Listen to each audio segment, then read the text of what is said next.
Salut à toi qui veux reprendre la pleine puissance de ta vie, ici c'est Zenrela. Et dans cette vidéo, je voulais te parler, on est pour le moment dans une ère de transformation, hein, vous en êtes sans doute rendu compte, et j'ai vraiment envie de pousser un peu là-dedans cette semaine, et en tout cas aujourd'hui, sur cette transformation, et expliquer qu'est-ce qui fait, enfin, une des facettes qui fait qu'on se retrouve là où on est. Dans la vie, on va laisser certaines personnes graver quelque chose à l'intérieur de nous. Mais vraiment, comme, je sais pas moi, comme on le fait sur une table avec une pointe quand on est enfant ou quand on veut écrire des trucs sur le bureau de l'école ou un truc du style. Et dans notre tête, c'est ça qu'on laisse faire. On croit que c'est ça qui se passe. On laisse les autres graver des trucs à l'intérieur de nous, dans certaines circonstances, et on vit à travers ça. Et ça nous paraît presque normal. Non, mais pas presque, ça nous paraît normal. Donc ça nous paraît normal que notre vie dépende de l'action que quelqu'un a fait dans le passé. Je m'explique. J'ai été battu, ou j'ai été trahi, ou j'ai été quoi que ce soit, et ma vie, je la vis en réaction par rapport à ça, en ayant peur que ça m'arrive à nouveau, et en voyant ça dans ma vie et dans mon quotidien tout le temps, quoi. Donc je vis à travers le fait que les gens trahissent, que les gens ci, que les gens ça, que les gens ça. Et le truc, c'est que on nous a jamais appris le contraire, en fait. Quand on est enfant et il arrive quelque chose, je sais pas moi, il y a un gosse qui frappe un autre ou qui fait du mal à un autre, eh bien, au mieux, on ignore le gosse qui s'est fait frapper. Enfin, au pire, on ignore le gosse. Au mieux, on punit celui qui a tapé. Et donc, il y a l'autre me fait ça, et voilà, ou on lui fait quelque chose, et puis voilà, moi je dis, ok, on l'a puni parce que c'est un méchant garçon, ou on fait rien, et moi je reste avec ça. Mais ce serait génial si on pouvait prendre le temps de, par exemple, si y a un gosse à qui ça arrive tout le temps, on a beau punir les autres enfants à chaque fois, ça arrive tout le temps.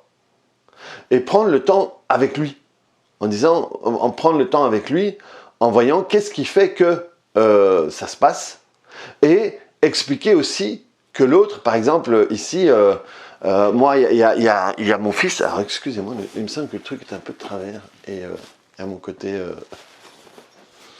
qui est perturbé. Il y a un gosse à l'école de mon fils qui fout toujours le bordel, quoi. Et il y a déjà eu des moments où il donnait des coups un peu à tout le monde, y compris à mon fils et le copain de mon fils. Et la fois passée, il a craché aussi, et à un moment c'était exagéré, quoi. Donc j'ai été voir les parents, mais j'ai été voir les parents pour avoir la permission de parler avec l'enfant. Parce que je voulais pas parler à l'enfant sans la présence des parents, parce que j'aimerais pas qu'un adulte vienne dire des trucs à mon fils quand je suis pas là. Et donc à l'enfant, je lui dis, tu sais, et j'étais honnête, hein, et je dis, moi je crois pas que tu es un mauvais garçon. Je te vois, tu viens, tu dis bonjour, tu souris et tout. Je crois pas que tu es un mauvais garçon. Ce serait trop facile de croire que tu es un mauvais garçon. Et donc je veux pas savoir la faute de qui, le quoi et tout ça, ça m'intéresse pas. Moi, ce que je voudrais que tu me dises, tu m'aides à trouver une solution pour que ça s'arrête. Parce que c'est pas gai, pour moi, ce serait pas gai pour tes parents si, quand toi, tu vas à l'école, ils se disent qu'il peut se faire frapper, qu'il peut se faire... Et donc, moi, ce qui m'intéresse, c'est que tu m'aides à trouver une solution pour que ça se passe mieux. Et pour que vous... Parce qu'en plus, quand ça se passe pas ça, ils s'entendent bien entre eux. Et donc, de un, là, je l'inclus dans la solution. Et donc, tout d'un coup, s'il le fait pour exister, là, je le fais exister dans la solution. Mais là, après, moi, c'est pas mon boulot. Essayer de comprendre ce qu'exprime cet enfant. Et à mon fils, je lui explique des choses de lui, je lui explique des choses du gosse, où je lui dis, ben voilà, ouais, c'est un... Déjà, le fait de faire ça, c'est pour exister, pas parce qu'il y a une... Peut-être, hein, on peut pas inventer ce qui se passe, mais pour une raison ou pour une autre, il a besoin de ça pour qu'on le voit. Mais toi, tu n'as pas besoin d'être celui qui se fait frapper ou celui qui se fait quoi que ce soit pour qu'on te voie. Donc, c'est pas parce que lui propose un modèle que toi, tu dois jouer dans ce modèle-là. D'une certaine manière, c'est pas lui qui décide le modèle dans lequel vous allez jouer. C'est pas lui qui décide que lui va être l'attaquant et toi, tu vas être l'attaqué. Toi, tu n'es pas obligé d'accepter ça. Tu peux décider autre chose. Et ça, c'est à toi de trouver. Tu peux décider de partir, tu peux même décider de l'attaquer avant qu'il t'attaque, si tu voulais. Mais ça reste s'attaquer et c'est pas gai. C'est pas comme ça que tu passes des bonnes journées. Mais donc, si on leur... Là, ce que je fais avec mon fils, c'est que je lui remets dans les mains à lui le fait de ce qu'il peut faire dans la situation avec cet enfant. Ça ne dépend pas de l'autre. Et donc, si on apprenait ça aux enfants, ben, ils ne grandiraient pas en se disant ben, c'est l'autre. Parce qu'à chaque fois qu'on punit l'autre et qu'on les place, ou eux, en position de victime, hein, oh pauvre petit machin et tout, et l'autre, c'est un méchant, on ne crée pas au fait ce truc que c'est l'autre qui décide comment est-ce que je me sens. C'est l'autre qui décide comment est-ce que je me sens, et c'est l'autre qui décide de la réparation, tu vois. Et donc, si on passait plus de temps comme ça, en tant qu'adulte, on ne croirait pas, on arrêterait de jouer dans ce jeu-là, tu vois. Il y a plein de choses qui me sont arrivées dans la vie. J'en parle souvent en formation, même des pires. Mais aujourd'hui, personne ne m'a fait quelque chose.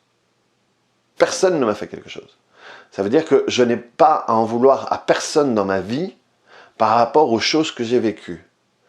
Et parce que tant que j'en veux à quelqu'un, je donne le pouvoir de ma vie à quelqu'un. Et si je donne le pouvoir de ma vie à quelqu'un, il se peut que je me dise que j'ai absolument besoin de quelqu'un pour me transformer. Alors que ni l'un ni l'autre n'est vrai.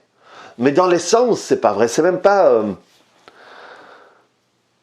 une théorie ou un truc qui serait chouette de croire, quoi. C'est vrai, à chaque fois, c'est nous qui nous faisons des choses.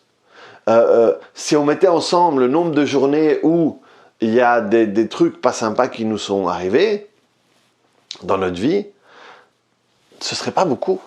Ce serait pas beaucoup. Voilà, il y a toujours des exceptions, des gens qui se font battre plusieurs fois par jour par leurs parents pendant 20 ans, machin et tout. Il y a toujours des extrêmes, hein. Mais dans la plupart des cas, si on mettait l'un après l'autre les événements dans la durée qui nous sont arrivés, ça prend pas beaucoup de place dans notre vie. Par contre, si on met côte à côte tout le temps où nous, dans notre tête, on y a pensé, nous, dans notre tête, on l'a visualisé, nous, dans notre tête, on a tiré des conclusions par rapport à comment est l'autre, comment est-ce que je suis moi, qu'est-ce que si, qu'est-ce que ça. Tout le temps où j'y ai pensé, alors là, on a une quantité de temps énorme. Et cette quantité de temps énorme, c'est plus l'autre qui nous le fait, c'est nous qui nous le faisons. Et ça, c'est un fait dans le sens, presque. C'est une réalité, c'est vrai. Et donc le truc, c'est que tant qu'on ne fera pas comprendre aux gens cette partie-là, tant que les gens ne comprendront pas cette partie-là, ils continueront à se torturer avec ce qui est arrivé et utiliseront ce qui est arrivé par rapport à ce qui leur arrivait si ils faisaient quelque chose qu'ils aimaient. Et c'est là qu'on reste coincé. C'est là qu'on reste coincé. Et c'est là qu'on commence à avoir des doutes sur le fait que notre transformation, notre évolution dépend de nous. Et donc, on veut gagner au loto, on veut trouver un mentor, on veut qu'une opportunité nous tombe du ciel, etc., etc., etc. Et dans ces moments-là, on n'a pas notre vie en main. Au fait, on a toujours notre vie en main, mais on n'en a pas conscience.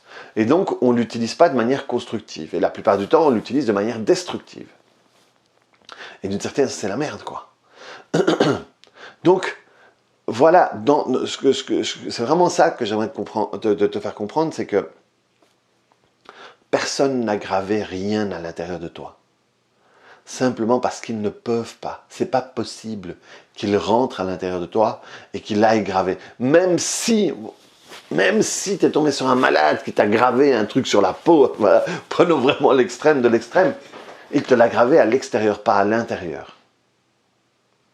Et tu peux, toi, tout à fait, décider de transformer ça, de changer ça, d'évoluer là-dessus. Ce n'est pas ton père qui décide de ta vie aujourd'hui, ce n'est pas ta mère qui décide de ta vie aujourd'hui, ce n'est pas ton ex qui décide de ta vie aujourd'hui, ce n'est pas le président, le premier ministre, le roi du pays où tu vis qui décide de ta vie aujourd'hui, ce n'est pas le virus qui décide de ta vie aujourd'hui. C'est ce que toi tu décides de faire de tout ça qui décide de ta vie aujourd'hui. Et pour ça, pour pouvoir transformer ça, il faut rentrer dedans. Il faut rentrer à l'intérieur, il faut apaiser et transformer l'illusion du moment où l'autre a gravé un truc à l'intérieur de toi. L'illusion du moment où toi tu as cru que l'autre était plus fort que toi et que toi tu étais inférieur. Tout ça, ça se travaille. Et de cette manière-là, je veux dire, le nombre de fois où les gens me disent « Ah, quand je retourne là-dessus, je me vois tout petit et lui est tout grand. » Alors qu'on avait le même âge ou un truc du style, ou alors que la différence n'était pas si grande.